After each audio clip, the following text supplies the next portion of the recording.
ಹಿಂದೂಗಳು ಪ್ರತಿಯೊಬ್ಬರು ತಮ್ಮ ಜೀವ ಕೊಟ್ಟಾರ, ತಮ್ಮ ದೇಣಿಗೆ ಮನಿಗೆ ಹೋಗಿ ನಾವು ಹಿಡ್ಕೊಂಡು ಎಲ್ಲರೂ ಕಲೆಕ್ಷನ್ ಮಾಡ್ಕೊಂಡು ದುಡ್ಡಿಂದ ಕಟ್ಟಿದಲ್ಲ ಅದು. ಅದು ಪ್ರಾಪರ್ ಹಿಂದೂಗಳ ದೇಣಿಗೆದಿಂದ ಕಟ್ಟಿದ ಅಂತ ದುಡ್ಡು. ಭಾರತೀಯರು ಎಲ್ಲರೂ ಕೊಟ್ಟಾರ, ನಾ ಇವ್ರು ಕೊಟ್ಟಾರ ಕೊಟ್ಟಿಲ್ಲ ಅಂತ ಅನ್ನಂಗಿಲ್ಲ. ಆದ್ರ ಇವು ಟ್ಯಾಕ್ಸ್ ದಿಂದ ಕಟ್ಟಿದದ. ನಾ ಏನ್ ಕೇಳ್ತೀನಿ, ಆಯ್ತಪ್ಪ ನಾವ್ ಏನಾರ ನೀವು ಹಜ್ಜಕ್ ಹೋಗ್ತೀರಿ, ನೀವು ಇಷ್ಟು ದುಡ್ಡು ಖರ್ಚು ಮಾಡ್ತೀರಿ ಅಂತ ನಾವ್ ಕೇಳ್ತೀವ. ಪಾಂಡೆ ಅವ್ರ ಲಗ್ನದಾಗ ಮುಲ್ಲಾಂದಿ ಅಂತ ಎಷ್ಟು ಇದು ಮಾಡ್ತೀರಿ, ಯಾವ್ದಾರ ಹೋಗಿ ಲೆಕ್ಕ ಹಾಕೊಳ್ತೀವ. ನಿಮ್ ಪೂರ್ತಿಯಾಗ ನೀವ್ ಇರ್ಬೇಕ ಬಿಟ್ಟು ಎಲ್ಲದ್ರಾಗ ಬಂದ್ ಹೆಂಗ್ ಮಾಡಾಕತ್ತಾರ. ಅದು ಭಗವಂತ ಶ್ರೀರಾಮನ ವಿಷಯದಾಗ ಇವ್ರು ಬಂದ್ರಪ್ಪ ಅಂದ್ರೆ ನಾ ಸುಮ್ಮಿರೋದಲ್ಲ. ಮತ್ತೆ ಯಾರ ಪರವೂ ಅಲ್ಲ, ಯಾರ ವಿರುದ್ಧವೂ ಅಲ್ಲ. ಸಾಯಂಕಾಲ ಎಕ್ಸ್ಪ್ರೆಸ್, ಇದು ಜನಪರ. ನಮಸ್ಕಾರ ವೀಕ್ಷಕರೇ, ಸಾಯಂಕಾಲ ಎಕ್ಸ್ಪ್ರೆಸ್ಗೆ ಸ್ವಾಗತ. ನಾನು ಯೂಸುಫ್ ನೆವಾರ್. ವೀಕ್ಷಕರೇ, ಇವತ್ತು ಬೆಳಿಗ್ಗೆ ಏನು ಪತ್ರಿಕಾಗೋಷ್ಠಿ ಹೇಳಿಕೆಯನ್ನು ಒಂದು ಎಸ್ ಎಂ ಪಾಟೀಲ್ ಗಣಿಯಾರ್ ಅಂತಕ್ಕಂಥ ಕಾಂಗ್ರೆಸ್ ಮುಖಂಡರು ಪತ್ರಿಕಾಗೋಷ್ಠಿಯನ್ನು ಮಾಡಿದರು. ಆ ಪತ್ರಿಕಾಗೋಷ್ಠಿಗೆ ರಾಮ ಮಂದಿರ ಕೇವಲ ಹಿಂದೂಗಳದಲ್ಲ ಅಂತಕ್ಕಂಥ ವಿಚಾರವಾಗಿ ಇವತ್ತು ಅದೇ ವಿಚಾರಕ್ಕೆ ಸಂಬಂಧಿಸಿದಂತೆ ಉತ್ತರ ಕೊಡಲು ನಮ್ಮ ಜೊತೆ ರಾಮ ನವಮಿಯ ಅಧ್ಯಕ್ಷರಾಗಿರ್ತಕ್ಕಂಥ ಉಮೇಶ್ ವಂದಾಲ್ ಅವರು ನಮ್ಮ ಜೊತೆಲಿದ್ದಾರೆ. ಉಮೇಶ್ ವಂದಾಲ್ ಅವರು ಏನು ಹೇಳ್ತಾರೆ ಅನ್ನೋದ್ರ ಕುರಿತಾಗಿ ಕೇಳೋಣ. ಸರ್ ನಮಸ್ತೆ. ನಮಸ್ತೆ. ಈಗ ಇವತ್ತು ಬೆಳಿಗ್ಗೆ ಎಸ್ ಎಂ ಪಾಟೀಲ್ ಗಣಿಯಾರ್, ಕಾಂಗ್ರೆಸ್ ಮುಖಂಡರು ಮತ್ತು ಹಿಂದ್ ಮುಖಂಡರಾಗಿರ್ತಕ್ಕಂಥ ಎಸ್ ಎಂ ಪಾಟೀಲ್ ಗಣಿಯಾರ್ ಅವರು ರಾಮ ಮಂದಿರ ಕೇವಲ ಹಿಂದೂಗಳದಲ್ಲ, ಎಲ್ಲ ವರ್ಗದವರಿಗೆ ಸೇರಿರ್ತಕ್ಕಂಥದ್ದು, ಇದು ದೇಣಿಗೆ ವಿಚಾರದಲ್ಲಿ ಸಾಕಷ್ಟು ವಿಷಯಗಳನ್ನು ಚರ್ಚೆ ಮಾಡಿದ್ದಾರೆ. ಏನು ಹೇಳಕ್ಕೆ ಬಯಸ್ತಾರೆ? ಆಗಲೇ ನಾನು ಸಾಮಾಜಿಕ ಜಾಲತಾಣಗಳಲ್ಲಿ ತಮ್ಮ ಒಂದು ಮಾಧ್ಯಮದ ಮುಖಾಂತರ ಅವರು ಹೇಳಿದ ಕೇಳಿದಾನ ಭಾಳ ಅವಿವೇಕಿತನದ ಒಂದು ಹೇಳಿಕೆ ನೀಡಿದ್ದಾರೆ. ಯಾಕಂದ್ರೆ ಇವತ್ತು ನೋಡ್ರಿ, ಅವ್ರಿಗೆ ಹೆಂಗೆ ಮುಸಲ್ಮಾನರಿಗೆ ಹಜ್ಜ ಮಕ್ಕಾ ಮದೀನಾ ಐತಿ, ಹಂಗೆ ನಮ್ಮ ಧಾರ್ಮಿಕ ಆಸ್ಥಾ ಇರುವಂಥದ್ದು ಅಯೋಧ್ಯ ಶ್ರೀ ರಾಮ ಮಂದಿರ.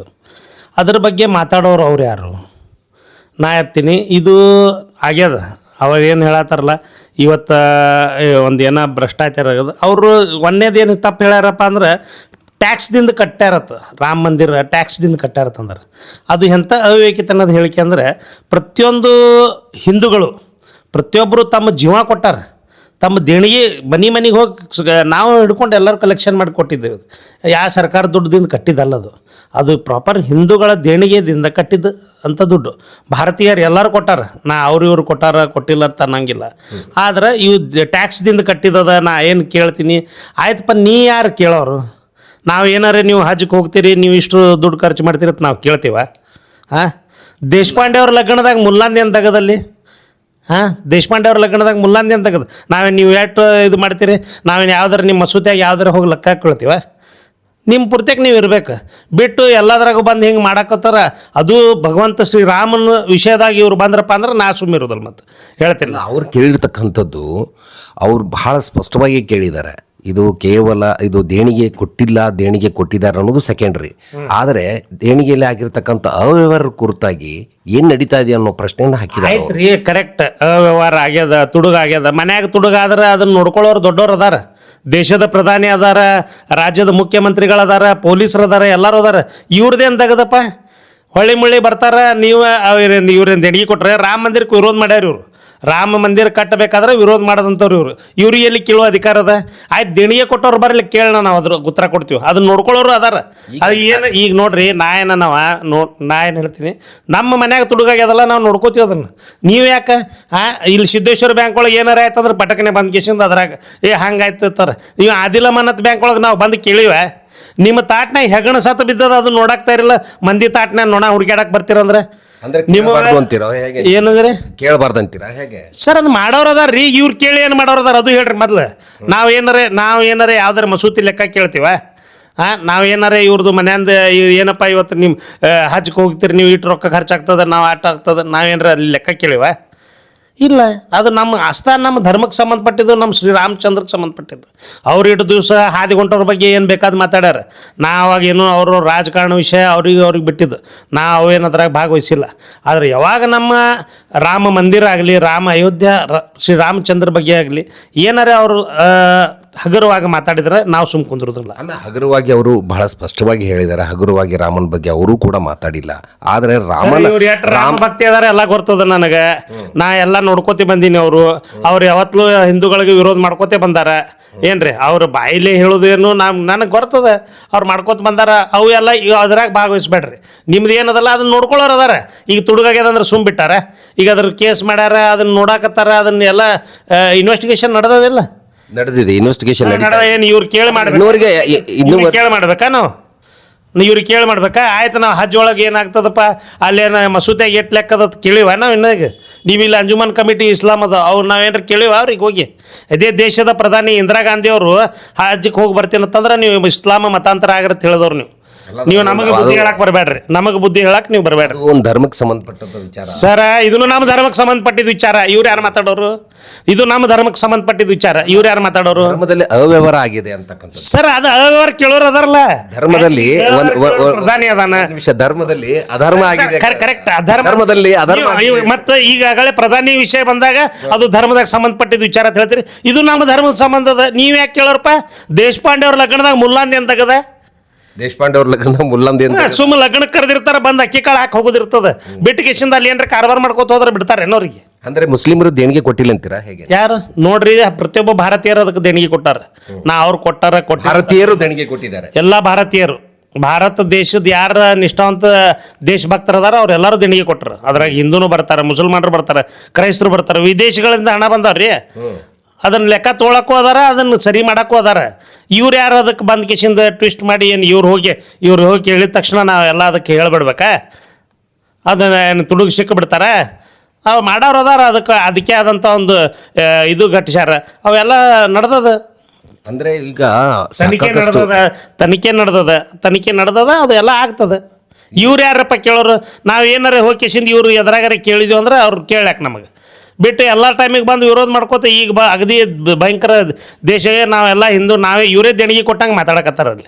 ಅಂದರೆ ಇವರು ದೇಣಿಗೆ ಕೊಟ್ಟಿದ್ದು ಉದಾಹರಣೆ ಅಲ್ಲ, ಅವ್ರು ಹೇಳಿರ್ತಕ್ಕಂಥದ್ದು ಬಹಳ ಸ್ಪಷ್ಟವಾಗಿ ಹೇಳಿದ್ದಾರೆ. ದೇಣಿಗೆಯಲ್ಲಿ ಆಗಿರ್ತಕ್ಕಂಥ ಅವ್ರ ಕುರಿತಾಗಿ ಕೇವಲ ಎಲ್ಲರೂ ದೇಶ ನೋಡಾಕತ್ತದ್ರಿ. ಇದು ಇಡೀ ದೇಶ ನೋಡಾಕತ್ತದ, ಇಡೀ ದೇಶ ಕೇಳಾಕತ್ತದ. ಯಾರು ಕೊಟ್ಟಾರ ಅದನ್ನ ನಾವು ಕೇಳೋರದಿವಲ್ಲ. ನಮ್ಮ ಮನ್ಯಾಗ ನಾವು ಕೇಳೋರದೀವಿ. ನಮ್ಮ ಮನ್ಯಾಗ ತುಡುಗಾಗಿರ್ತದ, ನಾವು ಕೇಳೋದಿಲ್ಲ. ಪೊಲೀಸರು ಬರ್ತಾರೆ, ಎಲ್ಲರೂ ಬರ್ತಾರೆ, ಕೇಳೋರದಿವಲ್ಲ. ನಮ್ಮ ಪಕ್ಷದವ್ರು ಅದಾರ, ಸಂಘದವ್ರು ಅದಾರ. ಅದಕ್ಕೆ ಆದಂಥ ಟ್ರಸ್ಟ್ ಅದ. ಟ್ರಸ್ಟ್ದವ್ರು ಕೂಡ ಕೂತು ಬಿಡತ್ತದ. ಸರ್ಕಾರ ಕೇಳಾಕತ್ತದ. ಅದು ಇವ್ರು ಯಾಕೆ ಸ್ಪೆಷಲ್ ಆಗಿ ಬಂದ ಕೇಸಿಂದ ಇವರು ನಾ ಕೇಳ್ತೀನಿ ನಾವು ಇದು ಕೊಟ್ಟಿವಿ. ಆಮೇಲೆ ಅವರು ಬಹಳ ಸ್ಪಷ್ಟವಾಗಿ ಹೇಳಿದ್ದಾರೆ, ಸರ್ಕಾರದ ದೇಣಿಗೆ ಕೊಟ್ಟಿರ್ತಕ್ಕಂಥದ್ದು ಸರ್ಕಾರದಿಂದ ಆಗಿರ್ತಕ್ಕಂಥದ್ದು ರಾಮ ಮಂದಿರ ಅಂತಕ್ಕಂಥದ್ದು. ನೋಡ್ರಿ, ಸರ್ಕಾರದಿಂದ ಆಗಿಲ್ಲ. ಪ್ರತಿಯೊಬ್ಬ ಸಾಮಾನ್ಯ ಜನರು ಇವತ್ತು ಜೋಪಡಪಟ್ಟಿಯಾಗಿರೋ ದೇಣಿಗೆ 10 ರೂಪಾಯಿ ದೇಣಿಗೆ ಇಟ್ಕೊಂಡು ರಾಮ ಮಂದಿರ ಆಗ್ಯದ. ಸರ್ಕಾರದಿಂದ 1 ಪೈಸೆ ಏನೂ ದೇಣಿಗೆ ಬಂದಿಲ್ಲ.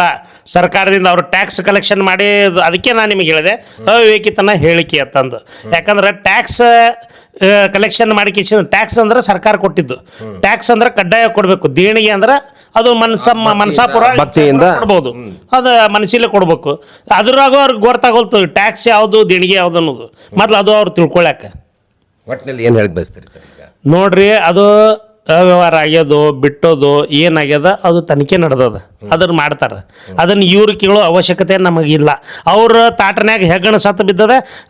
ನಮ್ಮ ಮಂದಿ ತಾಟ ಒಳಗೆ ನೊಣ ಹುಡುಕ್ಯಾಡಕ್ಕೆ ಹೋಗಬೇಡ ಅಂತ ಹೇಳ್ರಿ ಅವ್ರಿಗೆ. ಮತ್ತು ಅವರು ರಾಮ ಮಂದಿರ ರಾಮನ ವಿಷಯಕ್ಕೆ ಬಂದ್ರೆ ನಾವು ಸುಮ್ಮ ಕುಂದ್ರುದಿಲ್ಲ. ಮತ್ತು ಅವ್ರು ಏನಾರೇ ಇದಕ್ಕೆ ಮತ್ತೆ ಹಾಗೆ ಉದ್ಘಾಟನದ ಉತ್ತರ ಕೊಡ್ಕೋತ ಹೋದ್ರಪ್ಪ ಅಂದ್ರೆ ಅದಕ್ಕೆ ಬರುವಂಥ ದಿವಸಗಳಲ್ಲಿ ಅದಕ್ಕೆ ಕರೆಕ್ಟಾಗಿ ಉತ್ತರ ನಾವು ಕೊಡ್ತೀವಿ. ಅದಕ್ಕೆ ಏನು ಕೊಡ್ಬೇಕು ಅನ್ನೋದು ಅವ್ರಿಗೆ. ಅಂದರೆ ರಾಜಕೀಯ ಮಾಡ್ತಾ ಇದ್ದಾರೆ. ನೋಡ್ರಿ, ರಾಜಕೀಯ ಮಾಡ್ತಾರೆ. ರಾಜಕೀಯ ಮಾಡಕ್ಕೆ ಹೋಗ್ಬೇಡ್ರಿ. ಅದು ನಮ್ದೈತಿ, ನಮ್ಮ ಆಸ್ಥಾದ. ನಮ್ಮ ಮನ್ಯಾಗ ಏನಾಗ್ಯದ ನಾವು ಸರಿಪಡಿಸ್ಕೊಳತ್ತೀವಿ. ಇವ್ರು ಯಾರು ಬಂದು ಹೇಳೋರದು? ಹಾಂ, ಈಗ ನಿಮಗೆ ಗೊತ್ತಿದ್ದಿದ್ದು ವಿಷಯನೇ ಐತಿ. ಅದೇನು ಹೊರಗಿಂದತ್ತಿಲ್ಲ. ಈಗ ಅದು ಏನು ನಡೆದದ ಅಲ್ಲಿ ನಡೆದದ ಇಡೀ ಪಾರದರ್ಶಕತೆಯಿಂದ ನಡೆದದ. ಅದು ಯಾರು ಏನು ಮಾಡ್ಯಾರ, ಯಾರು ಏನು ತೊಗೊಂಡಾರ ಅದನ್ನು ಅವ್ರಿಗೆ ಯಾರು ತಪ್ಪಿಸ್ತಿದಾರ ಅವ್ರಿಗೆ ಶಿಕ್ಷೆ ಆಗ್ತದೆ. ಆಗ್ತದೆ. ಅರೆಸ್ಟ್ ಮಾಡ್ಯಾರ, ತನಿಖೆ ನಡೆದಲ್ಲ. ಅದನ್ನೇನು ಇವರು ಬಂದು ಕಿಶಿಂದ ಹೇಳುವ ಅವಶ್ಯಕತೆ ಐತಿ? ಇವರು ಬಂದು ಹೇಳಿದ ಮ್ಯಾಗ ನಾವು ಓಡಾಡ್ತೀವೇನ, ನಾವು ಮಾಡ್ತೀವೇನ? ಅಂದರೆ ಒಟ್ಟಾರೆ ಇದು ರಾಮ ಮಂದಿರ ಆವಾಗಲೂ ಪೊಲಿಟಿಕಲ್ ಆಗಿತ್ತು. ಅವ್ರು ಹೇಳಿರ್ತಕ್ಕಂಥದ್ದು ಮೊಟ್ಟ ಮೊದಲನೇದಾಗಿ ರಾಮ ಮಂದಿರವನ್ನ ಓಪನ್ ಮಾಡಿರ್ತಕ್ಕಂಥದ್ದೇ ಕಾಂಗ್ರೆಸ್ನವರು ಅಂತಕ್ಕಂಥದ್ದನ್ನ. ಸರ್, ರಾಮ ಮಂದಿರ ಮಾಡೋದು ಕಾಂಗ್ರೆಸ್ BJP ಸಂಬಂಧ ಬರೋದಿಲ್ಲ ರೀ. ಕಾಂಗ್ರೆಸ್ದವ್ರಿಗೂ ದೇವ್ರು ಬೇಕು, BJPದವ್ರಿಗೂ ದೇವ್ರು ಬೇಕು. ಈಗ ದೇವ್ರು ಯಾರಿಗೆ ಬೇಕು ಅವ್ರು ಮಾಡಿರ್ತಾರೆ. ಆಯ್ತು, ನಾ ಇನ್ನೇಗ ಒಂದು ಮಾತು ಹೇಳಿದೆ ನಿಮಗೆ. ಅವಾಗಿನ ನಮ್ಮ ದೇಶದ ಪ್ರಧಾನಮಂತ್ರಿ ಇಂದಿರಾ ಗಾಂಧಿಯವರು ಹಜ್ಗೆ ಹೋಗ್ಬೇಕಂದ್ರೆ ನೀ ಇಸ್ಲಾಂ ಕನ್ವರ್ಟ್ ಆದ್ರೆ ಬರ್ಬೇಕಿಲ್ಕ ಬರಬೇಡ, ಅದು ಯಾಕೆ ಹೇಳಿದ್ರಿ? ಒಂದು ವಿಷಯ ಹೇಳ್ತೀನಿ ನಾನು ನಿಮಗೆ. ಈಗ ಅದು ಕೇಳೋಣ ನೀವು, ಅದು ನನ್ನ ಧರ್ಮದ ಅಂತಂದ್ರೆ ಇದು ನನ್ನ ಧರ್ಮದದಪ್ಪ, ನೀವು ದಯವಿಟ್ಟು ಅದ್ರಾಗ ಭಾಗವಹಿಸ್ಬೇಡ್ರಿ, ನಿಮ್ದು ಏನದ ನೀವು ಮಾಡ್ಕೋರಿ.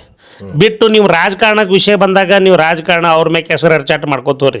ಇದು ನಮ್ಮ ಧರ್ಮದ ವಿಷಯ ಐತಿ, ನಮ್ಮ ರಾಮನ ವಿಷಯ ಐತಿ, ನಮ್ಮ ರಾಮ ಮಂದಿರ ವಿಷಯ ಐತಿ. ಅದ್ರಾಗ ನೀವು ಭಾಗವಹಿಸ್ಲಕ್ಕೆ ಹೋಗ್ಬೇಡ್ರಿ. ಅದನ್ನು ಬರುವಂಥ ದಿವಸದೊಳಗೆ ನೀವು ಬರೀ ಹಿಂಗೆ ಮಾಡ್ಕೋತ ಹೋದ್ರೆ ಅದನ್ನು ತಕ್ಕ ಉತ್ತರ ನಾವು ಕೊಡ್ತೀವಿ ಅದಕ್ಕೆ. ಅಂದರೆ ರಾಮನ ವಿಚಾರದಲ್ಲಿ ರಾಜಕಾರಣ ಮಾಡ್ತಾ ಇದೆ, ಕೇಂದ್ರ ಸರ್ಕಾರ ಕಣ್ಣು ಮುಚ್ಚಿ ಕುಳಿತಿದೆ, ರಾಮನ ಹೆಸರಲ್ಲಿ ರಾಜಕೀಯ ಮಾಡಿ ಜನರನ್ನ ದಾರಿ ತಪ್ಪಿಸ್ತಾ ಇದ್ದಾರೆ ಅಂತಕ್ಕಂಥ ಭಾವದಲ್ಲಿ ಹೇಳಿರ್ತಕ್ಕಂಥದ್ದು. ಸರ್, ರಾಜಕಾರಣ ಇವ್ರು ಮಾಡಕತ್ತಾರ, ಕೇಂದ್ರ ಸರ್ಕಾರದವ್ರು ಮಾಡಕತ್ತಿಲ್ಲ. ಈಗ ರಾಜಕಾರಣ ಕೇಂದ್ರ ಸರ್ಕಾರದವ್ರು ಮಾಡಿದ್ರೆ ಅದು ತನಿಖೆ ಯಾಕೆ ನಡೀತಿತ್ತು? ಒಂದು ವಿಷಯ ಇರಲಿಲ್ಲ ಅಂತೀರಿ. ತನಿಖೆ ನಡೀತಿರ್ಲಿಲ್ಲ. ಮತ್ತು ರಾಜಕಾರಣ ಅಂದ್ರೆ ಅದಕ್ಕೆ ಆತಾರ, ತನಿಖೆ ನಡೀತಿರ್ಲಿಲ್ಲ. ಇವ್ರು ಬಂದು ಯಾಕೆ ಕಾರ್ಬಾರ್ ಮಾಡ್ತಾರೆ ಇಲ್ಲಿ? ಇವ್ರದ್ದು ಏನು ತೆಗೆದದ್ರಿ? ಇವ್ರು ತಮ್ಮ ಮಸೂತಿ ತಮ್ಮದು ಇದು ಅವ್ರು ಮಾಡ್ಕೋತ ಹೋಗ್ಲಿ, ಅವ್ರ ಪಕ್ಷ ಅವ್ರು ಏನು, ನಮಗೆ ಅದ್ರಾಗ ಏನೂ ನಾವು ಇಂಟ್ರೆಸ್ಟೆಡ್ ಇಲ್ಲ. ಅವ್ರು ಏನು ಮಾಡ್ಕೋತಾರೆ ಅವ್ರು ಮಾಡ್ಕೊಳಕ್ಕೆ. ನಮ್ದ್ರ ಇವ್ರದ್ದೇನು ತೆಗೆದ್ರಿ? ಇವ್ರು ಯಾರು ಕೇಳೋರು ರಾಮ ಮಂದಿರ ಬಗ್ಗೆ? ಏನು ಒಂದು ದಿವ್ಸ ಬಂದೇನು ಇವ್ರೇನು ಬೆಳ್ಳಿ ಇಟ್ಟಾಗ ನಮ್ಮ ಭಕ್ತರದಾರ, ನಾವು ಹಿಂದೂಗಳದೀವು, ನಾವು ಬೆಳ್ಳಿದು ಇಟ್ಟಂಗೇರಿ ಕೊಡ್ತೀವಿ, ವಜ್ರದರೆ ಕೊಡ್ತೀವಿ, ಬಂಗಾರದರೆ ಕೊಡ್ತೀವಿ. ಅದರ ಅವ್ಯವಹಾರ ಆಗಿದೆ ಸರ್. ಅದು ಅವ್ಯವಹಾರ ತನಿಖೆ ನಡೀತಾ ಇದೆ ಸರ್. ಅದನ್ನ ಇವ್ರು ಕೇಳಕ್ಕಲ್ಲ, ಅದು ಕೇಳೋರು ಭಾಳ ಮಂದಿ ಅದಾರ. ಅದ್ರ ಕೇಳಕ್ಕೆ ಅಂತಂದು ಒಂದು ಟೀಮ್ ಅದ, ಅವ್ರು ಅದಾರ. ದೇಶದ ಪ್ರಧಾನಿ ಕೇಳಕತ್ತಾನ, ರಾಜ್ಯದ ಮುಖ್ಯಮಂತ್ರಿ ಕೇಳಕತ್ತಾನ, ಅಲ್ಲಿ ಪೊಲೀಸ್ ಅಧಿಕಾರಿಗಳದಾರ, ಅವರೆಲ್ಲ ಕೇಳಕತ್ತಾರ. ಇವ್ರೇನು ಇದಕ್ಕೆ ಬರ್ತಾರೆ? ರಾಮನ ಹೆಸರಲ್ಲಿ ಅಧರ್ಮ ಆಗಿದೆ ಸರ್. ನೋಡ್ರಿ, ರಾಮನ ಭಕ್ತರು ನಿಮ್ ತಲೆಯಾಗಿರ್ಲಿ, ಸೇತುವೆ ಕಟ್ಟುದು ಗೊತ್ತದ, ಲಂಕಾಕ್ಕೆ ಬೆಂಕಿ ಹಚ್ಚೋದು ಗೊತ್ತದ. ಏನ್ರಿ, ಯಾರು ತಪ್ಪು ಮಾಡ್ಯಾರ ಅವ್ರಿಗೆ ಶಿಕ್ಷೆ ಕೊಡೋಕ್ಕೂ ಗೊತ್ತದ. ಅದು ಏನದ ನಾವು ಮಾಡ್ಕೋತೀವಿ, ಅದು ನಮ್ಮ ಆಂತರಿಕ ವಿಷಯ. ಇವ್ರು ಹೇಳೋ ಅವಶ್ಯಕತೆ ನಮಗಿಲ್ಲ, ಇವ್ರನ್ನ ಕೇಳಿ ಮಾಡೋದನ್ನ ಅವಶ್ಯಕತೆ ನಮಗಿಲ್ಲ. ಓಕೆ, ಇದಿಷ್ಟು ಬಹಳ ಸ್ಪಷ್ಟವಾಗಿ ರಾಮನ ವಿಚಾರದಲ್ಲಿ ಧಕ್ಕೆ ಆದರೆ ನಾವು ಕೇಳೋದಿಲ್ಲ ಅಂತಕ್ಕಂಥ ಮಾತನ್ನು ಎಸ್ ಎಂ ಪಾಟೀಲ್ ಗಣ್ಯಾರ್ ಅವರಿಗೆ ಬಹಳ ಸ್ಪಷ್ಟವಾದವನ್ನು ಉತ್ತರ ಕೊಟ್ಟಿದ್ದಾರೆ. ಯಾಕಂತಂದರೆ ಅದರ ಕುರಿತಾಗಿ ತನಿಖೆ ಕೂಡ ನಡೀತಾ ಇದೆ. ಎಲ್ಲೋ ಒಂದು ಕಡೆ ಇದು ರಾಜಕಾರಣಗೊಳ್ತಾ ಇದೆ. ರಾಮನ ವಿಚಾರವಾಗಿ ನಡೆದಿರ್ತಕ್ಕಂಥ ಅವ್ಯವಹಾರ ಆಗಿದೆಯೋ ಇಲ್ಲೋ ಅನ್ನೋದನ್ನು ಅದರ ತನಿಖೆ ಮೂಲಕ ಗೊತ್ತಾಗುತ್ತೆ.